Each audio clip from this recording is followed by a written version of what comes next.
Okay, so we are going to be thinking a little bit about video and streaming media today. As you are all aware, the digital landscape has changed dramatically in the last 10 years. I mean, even in the last five, really.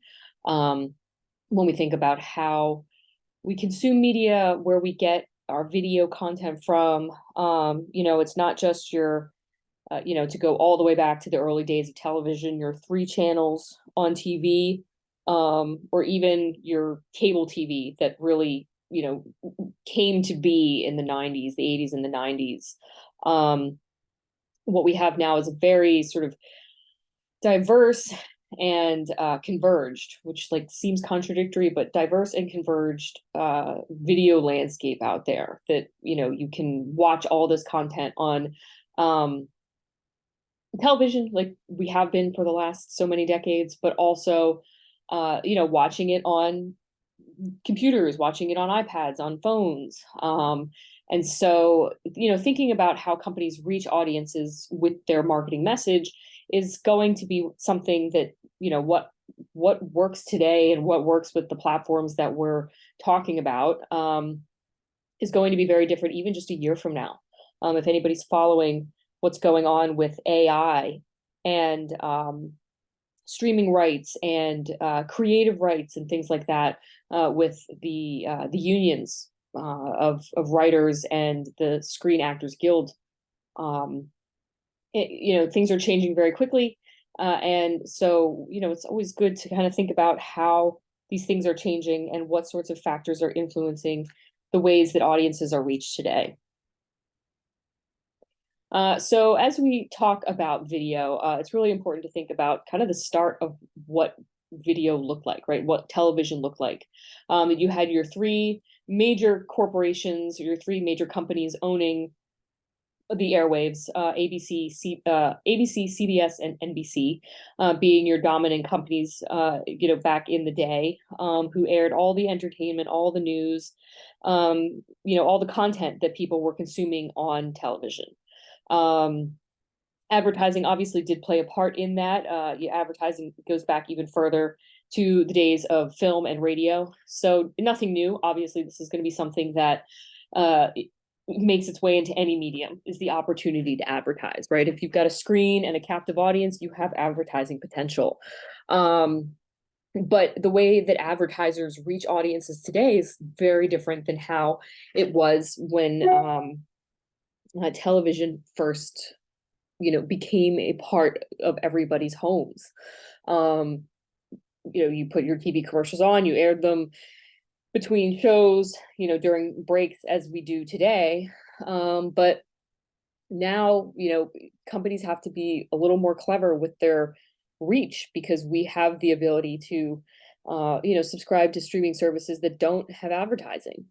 So if you are subscribing to Netflix, for example, how can an advertiser reach that audience? And usually that's done through things like product placement, which Netflix has a lot of. Um, the content that they create, right? Netflix has a lot of that. Um, Amazon with the smart TVs, which I'll kind of talk a little bit about today. You buy your TV from Amazon if it's an Amazon owned product, right? An Amazon television. You're going to advertise your content on the screen as soon as the TV turns on.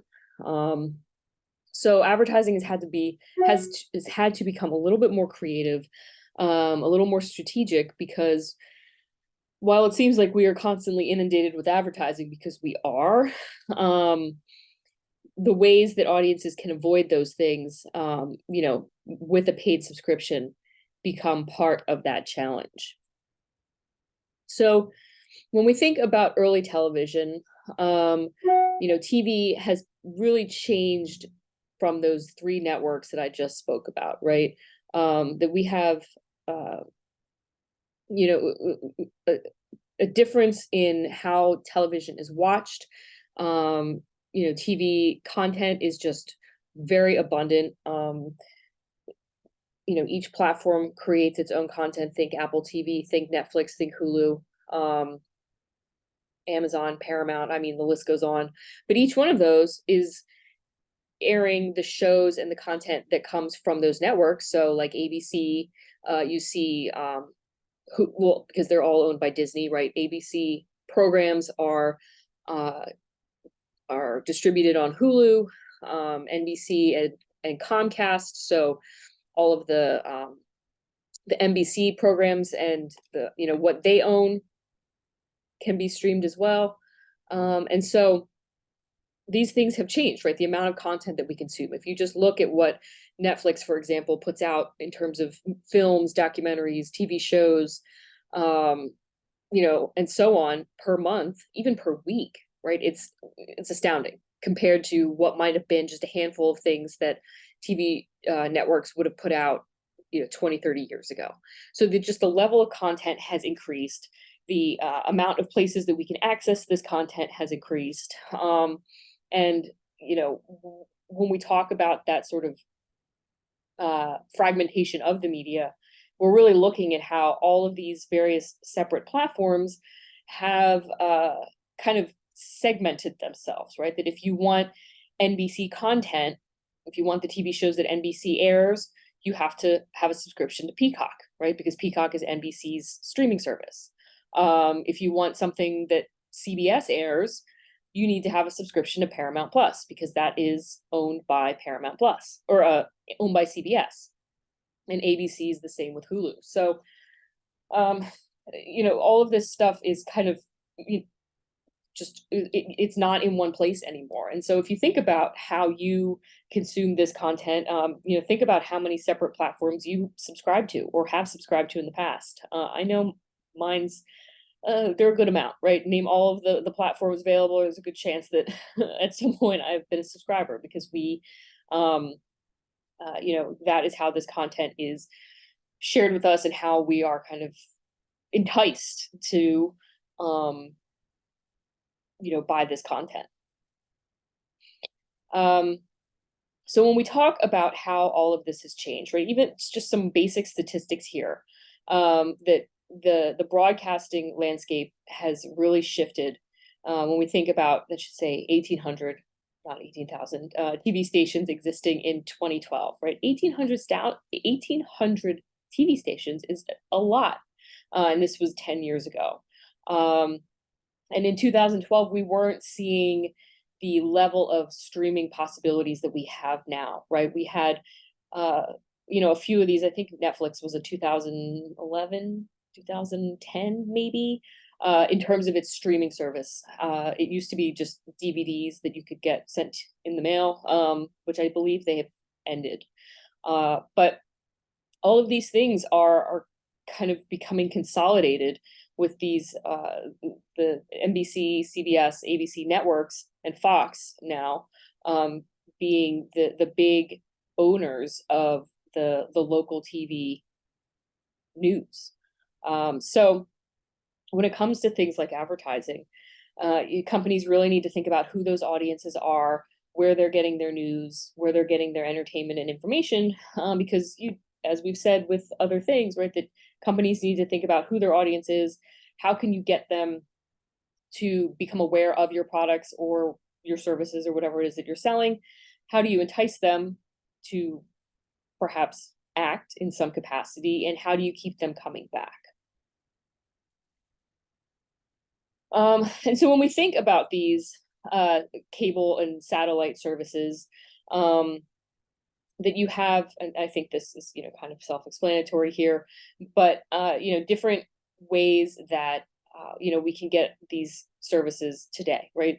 Subscriptions, obviously, these are going to be for a fee. That price seems like it's going up for all of them, basically. And companies have realized that they can charge more money to those of us who are not interested in seeing advertisements, right? For Hulu, for example, you can pay a certain amount per month to have that service advertisement free. Same with something like YouTube. If we're talking about streaming and video and all that, that YouTube has kind of jumped on that bandwagon, jumped on the paid subscription model for audiences. And every YouTube video I watch, I feel like I get a little kind of advertisement or button to click to sign up for their subscription format, which does not have the advertisements that the free version of YouTube has. So those are some of the things, right? We have a lot of different ways that we're consuming this content. We find, different ways to create that advertising that's enticing and interesting to audiences. And subscription services allow just sort of one more space for that to kind of take place. But as you've probably noticed, that we have audiences who are spending a great deal of time in front of screens today. When we're talking about things like television and digital video, as you can see in this chart here and this is a sort of, what was and what will be projected kind of hypothesis or estimations of how much time people will be spending in front of their televisions. And so these are just in hours and minutes per day, how much time we spend with TV, and how much digital video is going to increase in the next 2 years. So if you look at this chart, it says that we have digital video being things like, or I'm sorry, television being live TV, the stuff that's DVR'd, so recorded, pre-recorded stuff, but your traditional TV format, still pretty significant, right? For 3-ish hours per day, that's how long we're spending in front of a traditional television. But streaming and digital video is very quickly matching that number. In 2024, they assume that number is going to exceed the TV amount of time we spent on TV. So, we have desktop, right? Things that we're watching on our computers, things that we're watching on our smartphones, video games, etc. So digital streaming is really going to be the sort of future of advertising, where people's eyeballs are going to be. And that, is definitely something that we should be definitely thinking about. As it comes to how much streaming and what the industry is going to look like by 2030, estimates say about $330 billion, right? That industry is going to be worth that much money.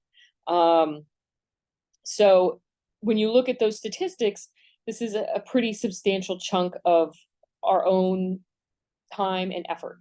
So when you're thinking about advertising, taking a look at all of these streaming services here, and I believe that Netflix has kind of thrown out the idea of including advertisements. I'm not sure if that's the case, but it could be something that we see in the future. They're changing their models kind of as time goes on. I know Netflix has cracked down on password sharing, for example. But the subscription model is definitely going to be how things move in the future. And as you can see here, that 79% of Americans have had Netflix at some point in the past 12 months, with all the other big names that you would expect to see up there on this survey, on this chart, right, of this survey data. So, a lot of us are getting our entertainment this way. A lot of us are getting our content this way, and it's a great space for advertisers to be thinking about how to get a hold of those audiences. The other ways, when we talk about how people consume this media, thinking about it in terms of just traditional television, we watch more stuff on our computers and on our phones and tablets and things like that. But these smart TV integrations have become something worth thinking about. And if you have a smart TV or anything like a Google Chromecast, anything that kind of allows your experience to be catered to your interests, those are the things that are going to be wonderfully useful data collectors for the companies that own those products. So smart TVs have become very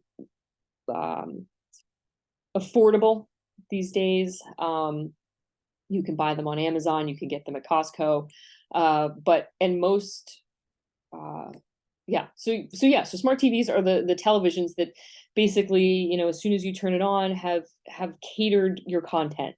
I have for example, a smart TV. Didn't realize it was a smart TV, but I got it on Amazon, and it is, as soon as you turn the TV on, um, before you even watch regular traditional cable TV, your first option and your only option is to see what Amazon has on their streaming platform at the moment.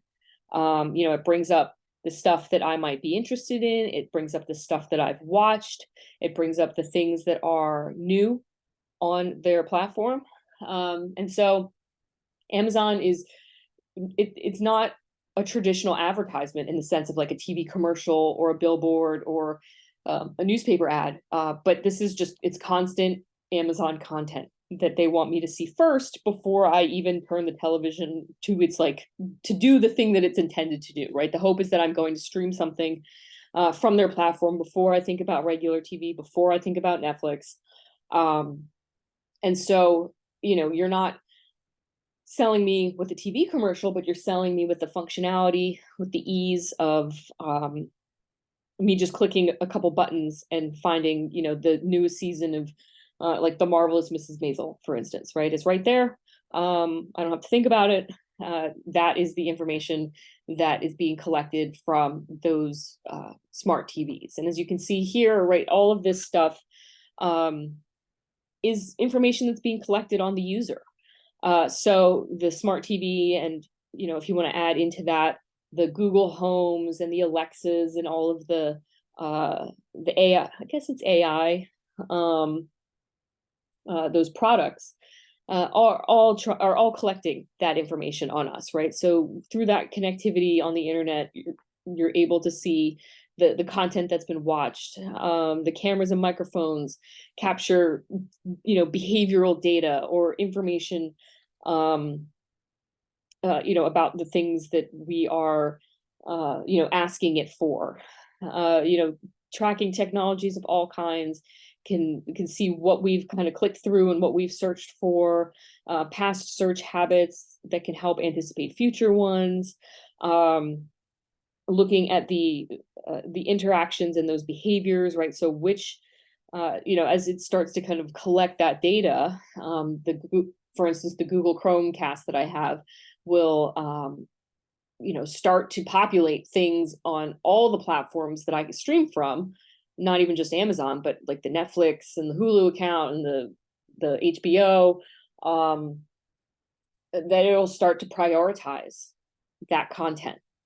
It'll start to pick up on the things that I'm mostly interested in. And if you see what Netflix does, they do the exact same thing, right? When you start to scroll through, each row becomes catered to your interests, right? If you're interested in true crime, right, they're going to bring up a row that is just like their true crime content.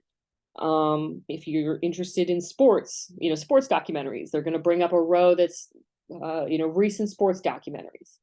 And what is up there in those rows for you is going to be different from somebody else. So it's very highly catered, but also that information is being collected, right? That information is telling the companies something about the users, telling them something about who their audiences are, what kinds of insights can they gather from just how people use those platforms, right? What time of day is this stuff being used? When during the week are the platforms being used? And how can you, give your audience, the kind of perspective of choice without really doing that. So it is a really kind of complicated process that it's interesting to watch. If you watch the documentary about social media, then you kind of see how these algorithms really do collect this information and use it to target us with really very specific advertisements and content.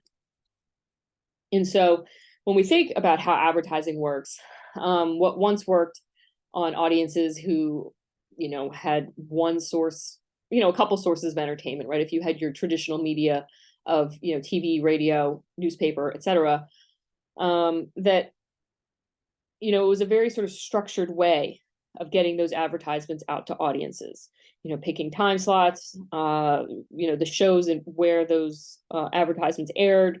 But today it's sort of like the Wild West, that you have your traditional kind of what's called the upfront marketplace, which is where, well ahead of the broadcast season, the companies will bring their advertisements to the TV networks and say, hi, we want to advertise, our new, if we're a company that makes soft drinks or sodas or, something like that, right? We have a new soda coming out. We want to negotiate when this is going to be advertised. And so the networks say, all right, well, these are our shows. These are the targeted audiences for these shows. Is your product going to be a good fit for like a primetime show on ABC in the fall? And it's sort of a back and forth negotiation between the advertisers and the networks to see whether or not this product is a good fit. And of course, those companies with the bigger budgets and the ones that have the money to make those negotiations can get those ads, prime time during the time slots that are going to reach the most likely audiences to act upon seeing those ads. But it's a very sort of structured process, right? This sort of thing starts in May for the fall lineup. And, so if we're talking right now, all those ads that we see starting in September or so are going to have already been picked for the primetime TV shows, for the football games, for the, even for the Super Bowl, right? I guess that will be something as well, that those slots do kind of get taken up. So that's what's known as an upfront marketplace. A scatter marketplace is something that is a way that the rest of those spaces get filled up, if that makes sense. That, while we're looking at those advertisements being determined in May for the fall, a scatter marketplace is going to be sort of operating closer to those airing dates, right? So there may be some additional spots or some time slots for advertisements that haven't been filled yet, and maybe they aren't filled until September or October. They're good for brands that want to maybe be more timely with their advertising, to think about what people are doing, how, like, as we've said, right, how social changes, how economic changes are affecting the society at the time. You can be more time sensitive with your topics. So those are the kinds of differences in the ways that advertisements get sold. It's obviously going to be more competitive, but this could also be inventory or spaces or time slots that didn't get sold in an upfront marketplace kind of situation. And so lastly, we have what we see in terms of the supply and the demand. That if you look at this chart here, that we are very quickly becoming more connected with our digital content as opposed to those traditional forms of media. If you look at what we have here, that most people, when you break up in terms of hours, we spend about 4.5 hours per day. Well, projected in 2024, but I'm sure we're there now. About 4.5 hours a day on our phones. 2 hours, an hour and a half, 2 hours, I guess. Watching things on our desktops or our computers, and then using those other connected devices as well. So the landscape is changing when it comes to advertising, when it comes to marketing. You don't have your captive audience the way that you would with traditional television, right? Traditional TV operated in the sense that at 8 p.m. on a Wednesday night, you had to be sitting in front of the TV to watch it if you wanted to. Obviously, with video recording and DVR and TiVo and all of that, these things have changed with time. But now it's even harder, right, to capture our attention, because I think that audiences, we have so many options these days that maybe we aren't as committed to sitting down and watching something the traditional on TV as it airs in prime time, the way that we may have done so even just 15 years ago. Sports might be that one thing that we're still willing to kind of sit down at the time that it airs to watch it. Um, but there aren't too many others. Maybe Jeopardy, right? We sit down and watch Jeopardy, Wheel of Fortune. But other than that, right, I think that we do, a lot of people struggle with, or we just do it because we don't have to, right? We can sit and stream it later, or we can just watch what we want specifically that is more catered to our interests. So it's really interesting and important to think about, right? So when you look at those digital landscapes and looking at just the decrease in traditional media, what's it going to look like 5 years from now? Do we think that print media number of 16 whole minutes per day, do we think that that's going to go down even more as it has been projected to do so? So, all of these things, right? When you think about yourself as a consumer, when you think about yourself as an audience member, how do you find yourself being targeted, right? I know that my app, Amazon Smart TV is catering to my interests, or at least trying to find those things that I'm most likely going to engage with. What sorts of ways have your own technologies tried to, based on how you interact with those things, how have they tried to sell you more products or sell you things that are going to be relevant to your interests or your shopping habits or your streaming habits? Those things are only getting smarter. So it will be interesting to see how this kind of works with the AI technology that we're talking about, even 5, 10 years down the line.